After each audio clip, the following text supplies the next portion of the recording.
आपण मृदा या धड्यामध्येच आहोत. त्या धड्याच्या पुढच्या विभागामध्ये आता आपण प्रवेश करतो. चला तर ह्याच्यामध्ये विद्यार्थी मित्रांनो, तुम्हाला एक नकाशा आपण दिलेला आहे उपक्रमामध्ये. तर ह्याच्यामध्ये मृदेचे प्रमुख प्रकार आणि सर्वसाधारणपणे तिचं वितरण ह्या संदर्भातला हा एक नकाशा आहे. तुम्ही व्यवस्थित तो बघायचा आहे.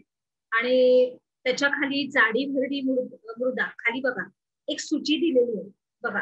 जाडी भरडी मृदा, काळी मृदा म्हणजेच रेगूर, त्याच्यानंतर जांभी मृदा, त्याच्यानंतर किनारपट्टीवरील गाळाची मृदा, त्याच्यानंतर पिवळसर तपकिरी मृदा म्हणजे डोंगराळ प्रदेशात. तर हे सगळी ह्या सूचीमध्ये वेगवेगळ्या रंगाचे आपण सूची दिलेली आहे आणि त्याच्यासमोर त्या संदर्भातली ती मृदा दिलेली. तर ही कोणत्या कोणत्या विभागात आहे म्हणजे तो रंग कोणत्या कोणत्या देश म्हणजे ठिकाणावरती आहे, तर ती ठिकाणं म्हणजे जाडी भरडी मृदा, मग ती कोणती ठिकाण आहे ते तुम्ही तुमच्या वहीमध्ये नमूद करून घ्यायचं त्या रंगाची. त्याच्यानंतर काळी मृदा रेगूर कुठे आहे, तर तो रंग कुठे दिसतोय आपल्याला, तर त्या रंगाच्या आतमध्ये कोणते कोणते आहेत ठिकाण, ती ठिकाणं लिहून घ्यायचे आणि हे तुम्हाला तुमच्या वहीमध्ये नोंद करायचं आणि व्यवस्थित लिहून घ्या. म्हणजे तुम्हाला काय होईल की ह्या नकाशामध्ये बघताना तुम्हाला त्या मृदा कोणत्या कोणत्या ठिकाणी आहेत त्या तुम्हाला पटकन कळतील आणि अर्थात हे काम तुम्हालाच करायचं. समजलं व्यवस्थित? चला पुढे जाऊ. तर आता मी थोडक्यात सांगितलंच आहे, आपल्या उपक्रमात पण आता लिहिलेलं आहे की आकृती 7.2 मधील नकाशाचं तुम्ही निरीक्षण करायचंय आणि काही प्रश्नांची उत्तरं द्यायची. कोणत्या प्रकारच्या मृदेने महाराष्ट्रातील सर्वात जास्त भूभाग हा व्यापलेला आहे? जांभी मृदा कोणकोणत्या भागात आढळते? महाराष्ट्रातील नदी खोऱ्यामध्ये कोणती मृदा आढळते? सह्याद्री पर्वताच्या भागामध्ये असलेली मृदा ही कोणती? आणि गाळाची मृदा कोणत्या प्रदेशामध्ये आढळते?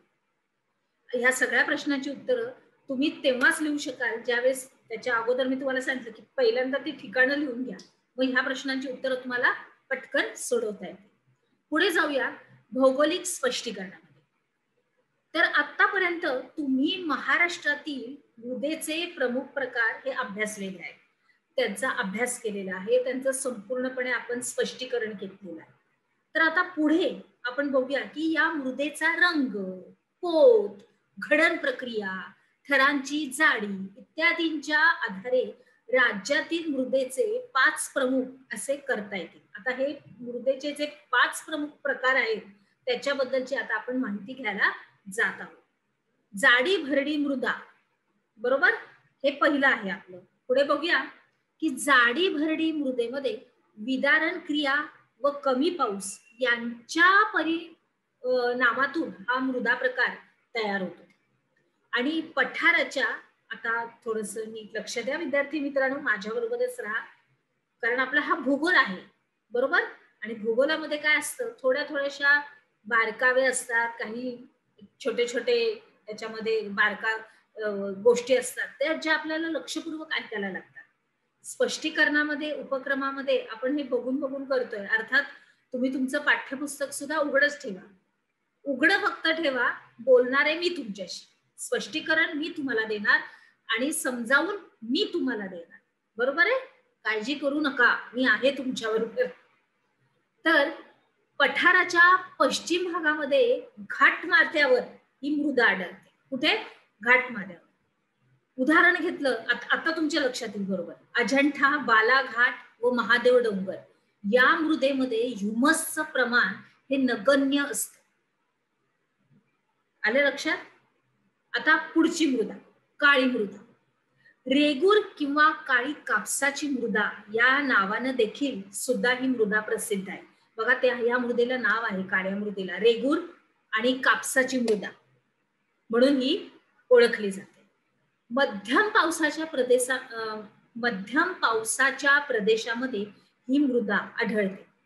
नद्यांच्या खोऱ्यामधील गाळाची मैदानं तसंच दऱ्यांच्या भागात ही मृदा आढळते.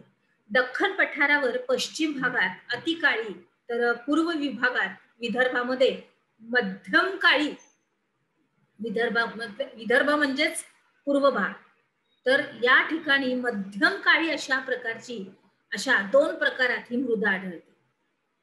लक्षात घ्या, अतिकाळी आणि मध्यम काळी अशा या 2 ह्याच्यामध्ये समाविष्ट केलेले आहेत प्रकार. आणि ही दिसायला काळी असली तरीही या मृदेमध्ये जैविक घटकांचे प्रमाण हे कमी असतं. आता आपण म्हणतो सर्वसाधारणपणे की काळी मृदा आपण म्हणतो अरे इथं पीक जास्त आहे, पीक जास्त आहे, पण कधी कधी त्याच्यामध्ये सुद्धा काही जैविक घटक हे कमी प्रमाणामध्ये असतात. आलं लक्षात इथपर्यंत? अगदी व्यवस्थित. आता पुढे जाऊया. आता पुढे बघूया जांभी मृदा. तर सह्याद्रीच्या पश्चिमेस कोकण किनारपट्टीमध्ये आणि पूर्व विदर्भामध्ये या मृदेचा आपल्याला संपूर्णपणे विस्तार हा आढळतो. कोणती? जांभी मृदा. जांभळं म्हणजे काय असेल? जांभी म्हणजे काय असेल? काय आपल्या मनात अशी शंका येतात की काय जांभळी मृदा आहे काही जांभळ्या रंगाची? बघूया चला. आपल्या पुढल्या विभागात आपण त्याला शिकूया.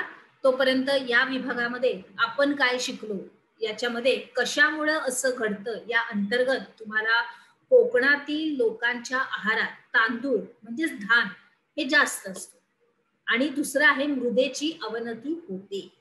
या 2 प्रश्नांची उत्तरं आणि सुरुवातीला आपण जे नकाशामध्ये बघितले तो व्यवस्थित ते तुम्ही तुमच्या वहीमध्ये नोंद करायचे आणि त्या नकाशावरून ते संपूर्णपणे ते ठिकाणं लिहून त्याच्यानंतर परत तुम्हाला काही प्रश्न आहेत त्या उपक्रमामध्ये सुद्धा ते प्रश्न तुम्हाला आपल्या वहीमध्ये नोंद करायचे.